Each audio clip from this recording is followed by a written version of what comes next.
Hello, Brenton with All of Octane here, and in this video we are going to look at a 2022 Toyota 4Runner TRD Pro.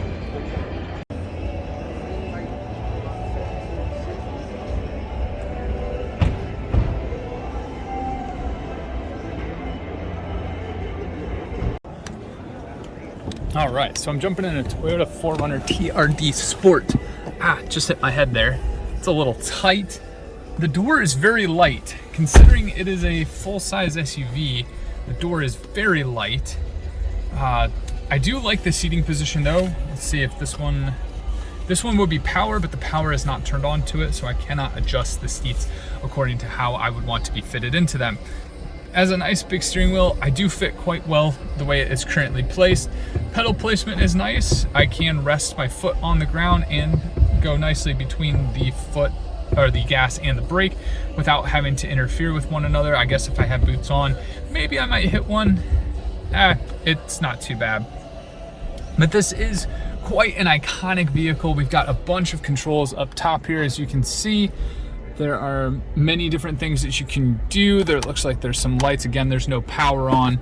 It does have some built-in sun visor extenders. We have the mirrors with no lights. I guess there might be a light there if you were to turn it on. Center console isn't too bad. We've got a nice big screen. I'm guessing somewhere in the 6-inch range. We've got climate controls down here on the bottom. Feels very similar to the Bronco, so if you're looking for an off-road vehicle, both the Bronco and the Bronco Sport along with the 4Runner have this type of rubber coating around the buttons to make it feel very rugged. It's kind of cool that this does have a JBL system in it. This one would be an automatic, I'm guessing though, but just like all 4Runners, it does have the manual wow, I can actually move that, so I'm not going to do that, but it does have the manual 4-wheel drive selector, which is kind of cool. At least I'm thinking that's what that is. Yeah, it must be what that is, because this is all the automatic transmission right here. One cup holder, two cup holders, kind of cut far apart, but that's actually not too bad. If I were running this vehicle, I would probably use the front one because it's a little closer to my reach. My wife would probably have the one in the center console closest to the passenger. The center console does not slide or move back and forth. I do know some vehicles do that. The lean test isn't too bad. It is still a little farther away than what I would want. I would kind of want something a little closer. You can see where my elbow is. If I could have the elbow up a little bit farther where I can get a good solid grip on the wheel and still be able to lean as I'm taking a longer trip, that would be fantastic. We do have door controls for the windows and the locks. That's kind of a nice thing. They are farther up though, so if you do have the window down, they're gonna get rained on, they're gonna get snowed on, precipitation could get in there and mess them up a little easier. Hopefully Toyota has thought of this and made them a little more rugged or weatherproof so you don't have to replace them quite frequently. I haven't heard anything about 4Runners having that issue, so I'm guessing that is not as big of a problem as I'm making it out to be, but those are just things that I think about as you're sitting in a car talking about it. I do like this sunroof. I'm not really sure if the head space would be there if it was not. You can kind of see I'm very close, so I would be curious if the non-sunroof ones have the exact same headspace, but again, that would be dependent on being able to move the seats, and right now I cannot. With those thoughts in mind about the front, let's jump in the back. Again, the door is very light. It looks like it has it does look like they have a cup holder or two potentially there, or maybe a water bottle holder. So let's jump in the back. I'm able to get in these pretty well in terms of step up, but you can kind of see I'm a little crunched for getting into these doors. Doors are wide, but they don't have the height and angle for somebody tall like myself to get in. However, the back support here in the rear seat is very comforting. Again, they do have the door switches up at the top. I do have plenty of leg space. I could drive this vehicle easily where the seat sits as it is, and I could sit back here comfortably and have no problem.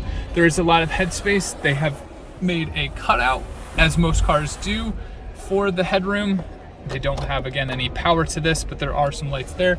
We have some outlets in the center console. Again, Climate controls are also in the center console as well. Very utilitarian type seats, nothing that is quite spectacular. It does have some red stitching in the front seats for the TRD Pro type look. Rear seats, just black stitching, bench seat free, and it's very similar to the Bronco, but it does look like it has a lot more cargo space than the Bronco Sport. Let's head out back and check that out as well. You'll see me get out of that. This one does look like it has running boards attached to it, which is pretty cool. You can kind of see right there. There is a running board attached. It's nice beefy wheels. All right, so here is the rear. Let's see what we've got. We have AC outlet. We've got another power outlet, tie down straps. That's very nice. Has a nice big JBL speaker woofer sitting in the back. Looks like it has a lot of nice cargo space up here, and no way to access anything below this that I can see.